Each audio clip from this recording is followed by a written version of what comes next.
And this is how I made a lightning dragon in Blade and Sorcery. What's up guys, PyPop101 here. Today I'm going to be showing you exactly how I made this lightning dragon in Blade and Sorcery and what it does. So let's get started. Now creating this ability was actually pretty easy. All I did was in the Chidori spell check if my hand was going up at a certain velocity and if it was going straight up in the air. So when you do that at a value of 3.5 or it's customizable, you summon this lightning dragon.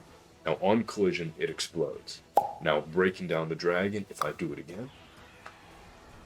Now to break down the dragon, if I throw my hand up and I stop time, you'll notice that it looks absolutely incredible. I added a changing material, I added lightning around it, and obviously you can tell I'm in game, I'm able to be here and there's absolutely no lag whatsoever. So how did I do that? Well, one of the easiest ways I can show you is with this. So if I do this, notice I can do it completely through the entire dragon. Now that's because while it is cool, this thing doesn't need to have collisions over the entire thing, and the lightning particles don't need to be existing the entire time. Now those are on a set delay where after a second or two, they just get completely removed. So they're getting made and removed over and over and over. But there's so few of them that it's really not causing any problems.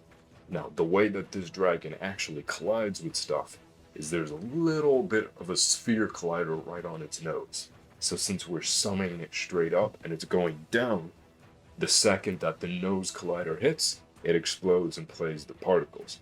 And now it was a little bit weird needing to play this lightning particle on collision, so I had to do a bit of finagling with that. So the reason why that was different is because normally when you play the particles at the point of contact, it just plays them regularly. But with these particles, it just played and shot them up and down. So all I had to do was rotate the particles and flip them upside down. And it's really that simple to play the particles. All you do is set it in the code to an effect instance and .play whenever you want to play something, and on collision, it despawns. And now this dragon itself, that was pretty easy. All I had to do was find a model of it, which I did, apply the shader, add some little particles, and bam, we have our incredible lightning dragon in Blade and Sorcery. Now, how cool is that? And probably one of my favorite parts is how much bigger this lightning dragon is than us. I mean, come on, look at that. It's absolutely gigantic. And last but not least, if we spawn in a couple of enemies around the area, on collision, it checks for all the enemies within a certain radius. And if they're in that radius, regardless whether they're dead or alive, it electrocutes them.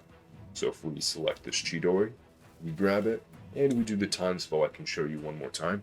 Throw our hand up. This is our lightning dragon, the Kirin. It plays an audio at the same exact place in the code where it spawns in. And when we release it,